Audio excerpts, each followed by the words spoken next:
Hello lovely viewers, you are most welcome to our channel Poetry Online. In this video, we shall be discussing the literary devices employed in the Weaver Bird by Kofi Awoonor.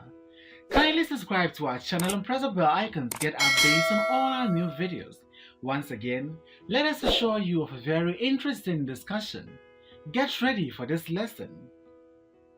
The Weaver Bird by Kofi Awoonor is a poem filled with literary devices, some of which include the following: personification, symbolism, alliteration, anaphora, enjambment, end-stop lines, and imagery.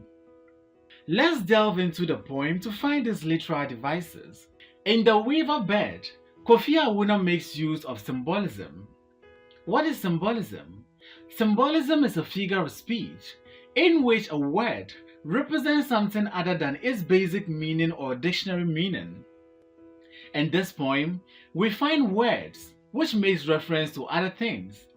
The Weaver Bird is a symbol of the Europeans, or the white man, or Western ideologies, or the colonialists. Our house, in the first line of the poem, makes reference to the African continent. This is also a symbol. Kofi Awoonor makes use of symbolism in this line and laid its eggs in our only tree. Only tree makes reference to the African continent. Nest, as used in the poem, refers to the structures of the whites or the colonialists, which includes their buildings, their laws, their culture, and their religion. Then again, we come across another symbol, which is eggs, and it laid its eggs on our only tree. Eggs in this poem refers to the white man's laws, power, culture, and religion. The poet also makes use of alliteration. Alliteration refers to the repetition of the same consonant sound at the beginning of words in a line of a poem. In the Weaver Bird, we come across the repetition of the same consonant sound. Let's consider the first line. The Weaver Bird built in our house. There is a repetition of B sound in bird, built. The Weaver Bird built in our house. The repetition of B sound in bird and build. Then we have a repetition of W sound in the fourth line of the poem. We watch the building of the nest.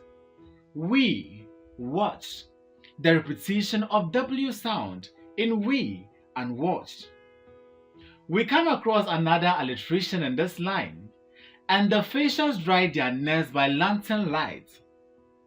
By lantern light. Lantern light is an alliteration. Here, there is a repetition of L sound in lantern and light. Also, the poet makes use of personification. Personification is a literary device in which human qualities, attributes, or characteristics are given to inanimate objects. In the Weaver Bird, human attributes are given to the Weaver Bird. For example, preaching salvation to us. Imagine a bird preaching salvation. So, this is a personification. We also find anaphora in the poem. An anaphora is a repetition of a word or phrase at the beginning of the lines in a poem. In the Weaver Bird, we find a repetition of we. In the third and fourth line of the poem, we come across the following lines. We did not want to send it away. We watched the building of the nest. The repetition of we in the third and fourth line. We did not want to send it away. We watched the building of the nest. Again, we come across an anaphora in the fifth and sixth line of the poem. And supervised the egg laying, and the weaver returned in the guise of the owner. And supervised the egg laying, and the weaver returned. The repetition of and in the fifth and sixth line. The writer equally makes use of imagery. Imagery is the use of words to appeal to the senses of the readers. Here, The images used in this poem helps the readers to visualize the weaver bird as it laid its eggs on the speaker's only tree. We equally visualize the fishermen drawing their nets by lantern lights. Also, we are able to visualize the weaver bird returning in the guise of the owner, claiming ownership of the place it has been offered a temporal stay. Also, the poet makes use of end-stop lines. This is the use of punctuation marks at the end of the lines in the poem. In the second line of the poem, we come across "and laid his egg on our only tree," full stop, "and laid his egg on our only tree." This is an end-stop line. We did not want to send it away, full stop, end-stop line, and supervise the egg-laying process, full stop. Then we come across "preaching salvation to us that own the house."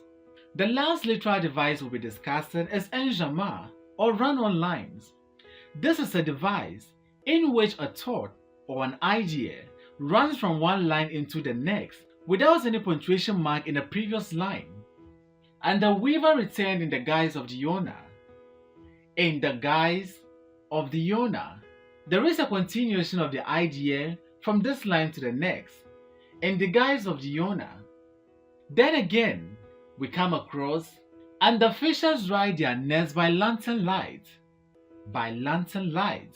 The ideas of this line is carried on to the next line, by lantern light. Also, we come across an enjambment in this line. We cannot join the prayers and the answers of the communicants. This sentence doesn't express a complete meaning until we move to the next line. We cannot join the prayers and answers of the communicants. So, there is an enjambment here, or run-on lines. The old shrine defiled by the weaver's excrement. The old shrines defiled by the weaver's excrement. This line exemplifies an enjambment. Here, the ideas of the previous line has been carried forward to the next line without any punctuation in the previous line. The old shrine defiled by the weaver's excrement. Thanks for watching this video. Please don't forget to like, comment, subscribe, and share this video.